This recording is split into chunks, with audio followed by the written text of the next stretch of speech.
It's Aston Villa again. It's Aston Villa against Arsenal. Obviously, after everything that went down last season, this is the team that ruined our Premier League. Premier League race. Basically, they took 6 points away from us, and yeah, they cost us the Premier League title. And those games are still very, very new, very fresh in our minds, of obviously. And the one thing that I definitely remember is the fact that we had 10 shots at Villa Park, more than they had, and they still beat us. And we had 17 shots at our place against them. They had 2 on target. They beat us 2-0. So literally we had 27 shots against Aston Villa last season. He didn't score a single goal at our place. They had 2 shots in the last 5 minutes and they scored from both of them. They wanted the game and they basically took the title away from us. But this is an opportunity to make that correct this time round. Very, very good team that you're facing. Obviously, we saw their start last week against West Ham. A good win away at West Ham. Never easy winning there, obviously. Good start for them. And this season, they've added a few players as well. The likes of Madsen, Onana, very good signings. They've obviously sold a couple, the likes of Luiz and players like that. Who else has left? Diaby has left as well. But they still have the likes of Watkins, Bailey, Buendia is back for them, and Onana is now there, player we were linked to. Digne, Madsen, Martinez obviously in goal, so they still have a very good team, and obviously the manager, Unai Emery against Mikel Arteta once again. There was some debate going on again the past week of who's better between Arteta and Emery. Well, it's time to face them again. Big, big game for us. If we win this game, we basically that would be a perfect start to the season, yes, but that will motivate us even more for the upcoming games, because this is one game that we lost. This is one game that we lost last season. Last season, Man City didn't beat Chelsea; they beat them last week, so they've already made that correct for themselves. So we also need to beat teams that we didn't beat last season. We also need to beat teams that we drew against last season, starting with Aston Villa, team that beat us last season. Hopefully, this time we take our chances. We are going to their place. Last game we played against them was out our place.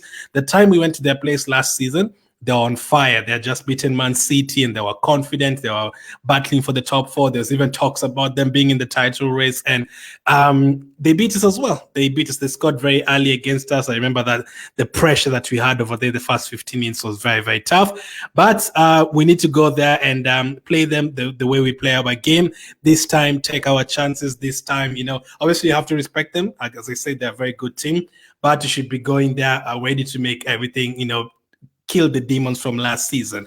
I think we can be able to do that. We have a squad as well. The likes of Martinelli, Trossard, Saka, Odegaard. The one player that missed a lot of chances at Villa Park last season was Odegaard. Hopefully this time he has a better game. Hopefully this time Trossard, Martinelli, Saka, all of them have better games. It's going to be an interesting one. If we win this game, it's big for us, because the games don't get easier.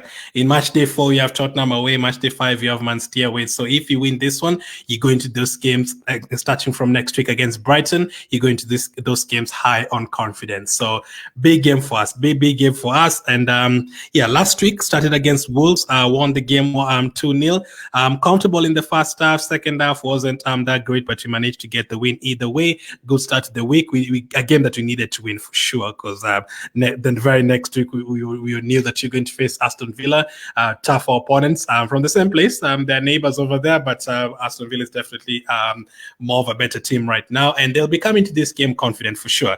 Now, for us, looking at them, we know what they did to us last season, but for them as well coming to face us, I think they'll be confident. Last season, watching their fans every time before they faced us, there was still a bit of doubt. Like, they beat Man City, and then the very same weekend they're going to play Arsenal, and you could hear their fans saying, I don't know if you're going to beat Man City and Arsenal in the same week. They did. And then at the end of the season, they were like, yeah, we beat them at our place, but I'm not sure we're going to beat them at the Emirates. They're beating everyone 5-0, 6-0, 5-0, 6-0. I think they're going to beat us this time, but they beat us once again. They remain disciplined. They stayed in the game, and they beat us on both occasions. So this time, we need to take our chances. I don't think we played poorly against Aston Villa last season. We played very, very well, actually, in both games, but we didn't take our chances. Both games, we missed so many chances. As I say, 27 shots. We didn't score any. They came to our place. They had 2 shots on target, and they scored from both of them. So this time, we need to take our chances. We need to start the game. I don't know if it's, hopefully we start the game quick. try and get an early goal, that would be great. But this is the kind of game where, if you win 1-0, if you win 2-1, if you win 3-2, you just take the result and you get out of there.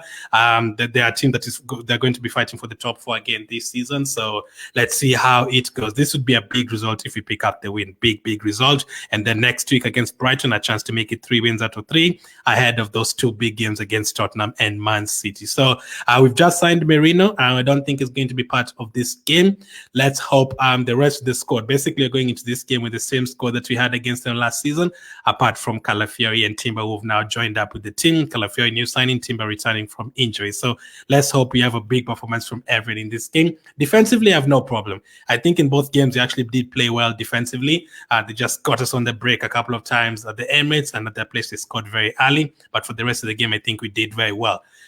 Defensively, there are no issues. It's just about taking our chances in this game. So which squad do I want to start in this game? This is the lineup I want. So in goal, I am going to definitely go for David Raya, no doubt about that. Now, I have put the back 3 there so far.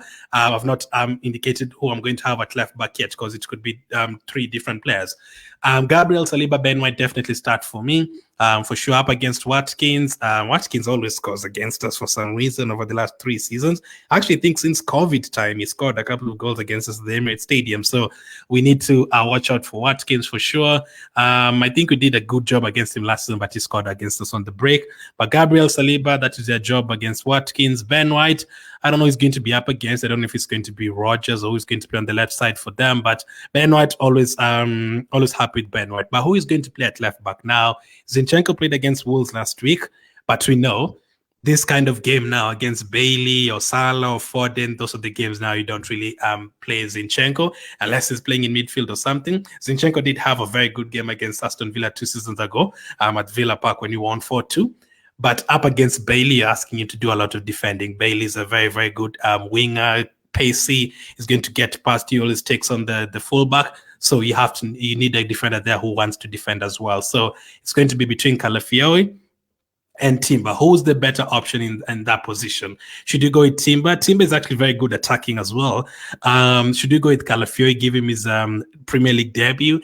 He's very good defensively, as we know. Or should you go with Timber, or should you go with Zinchenko? Now, for me, I've decided to give Calafiori his debut. Very tough debut up against the pace of Watkins and Bailey. But we've bought him. We know how good he is, how good he was in Serie A last season, how good of a defender he was at the Euros. So this is the time to start him. These are the reasons why we bought him, to defend for us. So no need to be scared about playing him or giving him his debut in a particular game. So it's like you give him his debut here or you give him his debut against Tottenham or Man City. So I am going to start with Calafiori, Gabriel, Saliba, and Ben White. Now, who do I think I will go for? It could easily be Timber. I don't mind Timber as well, but I would like to see Timber off the bench again in this one, and then maybe against Brighton next week he starts. Timber is very good attacking as of seed. So in a game where you need to attack, just like Zinchenko, Timber will do bits for you, like in terms of getting the ball and pushing you forward and, the skill and all that. Timber is great, but for this particular one, I don't even need the fullback to go forward. I just need Calafiori to defend for us up against Bailey on that side. I also want to see the relationship with Calafiori and our left winger. Midfield, easier. This time, Partey, Rice, and Odegaard. Merino is now an Arsenal player, or is about to be an Arsenal player, but he's not ready obviously to start, so it's going to be Partey, Rice, and Odegaard. Partey last week, second half, wasn't great at all. Gave away the ball too many times. Same actually applies to Saliba. He made a terrible mistake last week. And we did give away the ball a couple of times. I think Havertz gave it away once as well in a dangerous area. I think the world-class save that Raya made last week, it was from a Havertz mistake. There's another save that Raya made from a Saliba mistake. And there's one 8-0 shot that went just past the goal from a Saliba mistake. So those mistakes, you can't do them in this game as well. Aston Villa have better forward players than Wolves. They have players who can punish you there. So let us not make those mistakes again. But hopefully by the second week, we are good to go. By the way, I have those kits on screen. I don't know which kit you're going to be wearing, whether it's going to be that one or the black one, but whichever, it's absolutely fine. So Partey, Rice, and Odegaard in midfield need a big performance from all of them. Odegaard, the chances created, goals, all that, any chances to shoot the ball, that would be absolutely fine. Up front again, we do know Saka can be playing on the right side for sure. He will be playing on the right side. But the other two positions, we have other players who can play. Jesus can play. Trossard can play. Last week, Martinelli started. But for me, I have decided to go with this one. I've gone for Trossard on the left side, Havertz up front, and Saka on the right side. Saka, our man of the match from last week. Havertz goal assist last week. He was great as well. Trossard came on, wasn't on for too long. Actually, I think he only played like 10 minutes or something. So I think this week he starts. I mean, rotation. We want rotation, a lot of rotation in this team. This week, it's just an opportunity to go, and then Martinelli comes on in the second half. On the bench, that leaves us on the bench with Ramsdale, Zinchenko, Timber, Jorginho, Vieira, Jesus, Martinelli, Nwaneri, and Nelson. Don't catch on the bench. I think by then he will have left the club. And for Reece Nelson, he's still there. I don't know if he's going to be there for too much longer. I have included Vieira. I think he will have fully recovered from the injury. And then, there's still players there you can bring on. If you still need a goal, the likes of Martinelli and Jesus can come on. If you have a lead and we need to defend, Timber, Jorginho, if you just need controls, Zinchenko, Jorginho, whoever you want to bring on in those midfield positions. I think that is still a good bench that can do the job, but obviously we will add to it very soon with Meridian, maybe a striker signing, but that is a squad I would go for. Let me know which changes we'd make. Mostly the ones that we know about, which players will definitely start, Odegaard, Saliba, all of them will definitely start, but left back, who would you have at left back? Calafiori, Timber, would you actually play Zinchenko and ask him to go forward? What did you do at left back? And then the left side of the midfield, Trossard or Martinelli, who would you start in that position? And would you be tempted to drop Partey and maybe start Jorginho in this one? What would you do? Or there's another option of playing Rice as a 6, playing Havertz in midfield, and then you have Jesus up front. So both Jesus and Havertz starting. What would you do with that? Now, my prediction for this one, third time lucky, surely. Surely they're not going to do 3 back-to-back against us. Surely not. There is a chance. They're a very good team, but hopefully not. We want to start the season very well. The last 2 seasons we started with back-to-back wins. Actually, the season before last, I think it was like 5 wins in a row. Last season it was it 2 wins in a row? And then I think we drew a couple. So this time I am going to go with Aston Villa to score. Aston Villa 1, Arsenal 2. I'm going to go for a 2-1 win. I'd be happy with that for sure. Just hope we can, make everything right from last and do away with the demons from last. And so 2-1 win for Arsenal. Saka to score again, Havertz to score again. Yeah, both of them on the score sheet again. Let me know your prediction. Thank you for watching, and I'll catch up with you guys on the next one.